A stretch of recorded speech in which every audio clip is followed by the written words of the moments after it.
জয় গোপাল, কেমন আছেন সকলে? আজ অনেক দিন পর একটা নতুন ভিডিও আরম্ভ করছি। বিগত বেশ কিছুদিন শরীরটা একটু খারাপ থাকায় ভিডিও করতে পারিনি। ভিডিও করার মতন এনার্জি বা মানসিকতা কোনোটাই ছিল না। তাই আজকে রথযাত্রার পূর্ণ দিনে আবার আরম্ভ করলাম নতুন করে ভিডিও করার। আমার ছাদ বাগানের ডে 1 থেকে যে একটা দুটো গাছ আমি লাগিয়ে ছাদ বাগান শুরু করেছিলাম, সেই তখন থেকেই ছাদ বাগানের গাছ আমি তোমাদের সকলের সাথে শেয়ার করি। আজ গোপালের কৃপায় বেশ অনেকগুলো গাছই হয়েছে। শুধু গাছ না, তাতে বেশ কিছু ফুলও হচ্ছে। প্রায় 2 ডজনের বেশি গাছ এখন আমার ছাদ বাগানে বর্তমান। তবে গোলাপ গাছের সংখ্যাটাই বেশি। গরমকালে ফুলের গাছ সেরকম নেই, কয়েকটা জবা আর থোকা টগর, পদ্ম এই সমস্ত আছে। তবে এখন তো পদ্মের সিজন না, তাই পদ্ম ফুল ফুটছে না। তবে রোজই 2-4টে জবা, সাদা থোকা টগর এইগুলো ফোটে। একটা নীলকণ্ঠ গাছও লাগিয়েছি। এই ফুলটা সেই নীলকণ্ঠ গাছেরই। আজকে সন্ধ্যাবেলায় ভিডিওটাতে যখন ভয়েস দিতে বসেছি, তখন চারদিকের অনেক নানা রকম আওয়াজ হয়তো ভিডিওটাতে আসবে, তার জন্য ক্ষমা প্রার্থী। প্লিজ একটু অ্যাডজাস্ট করে নিও।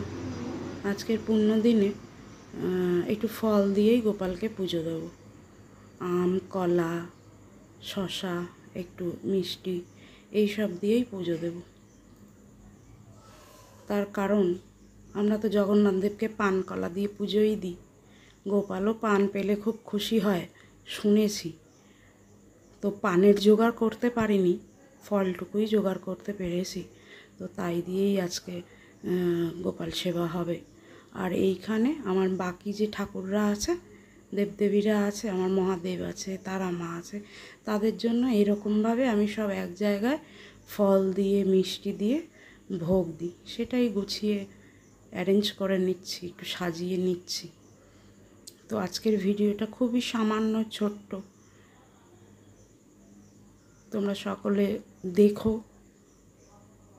যদি ভালো লাগে তাহলে ফেসবুকের যে পেজটা আছে গোপালের সাজঘর নামে, সেটাও ফলো করে নিও। আর হ্যাঁ, তোমরা যারা যারা দেখবে ভিডিওটা, তাদের বাড়িতে যদি গোপাল সেবা হয় বা কেউ গোপাল ভক্ত হও, তারা তাদের গোপাল সোনাদের ফটো ফেসবুকের পেজে দিও। তাহলে আমি দেখলে ভালো লাগবে আমার, সেই কারণেই তোমাদের পাঠাতে বলছি। তো আজকের ভিডিওটা আর বেশি লম্বা করব না। ভোগ নিবেদনের পর আরতি করব।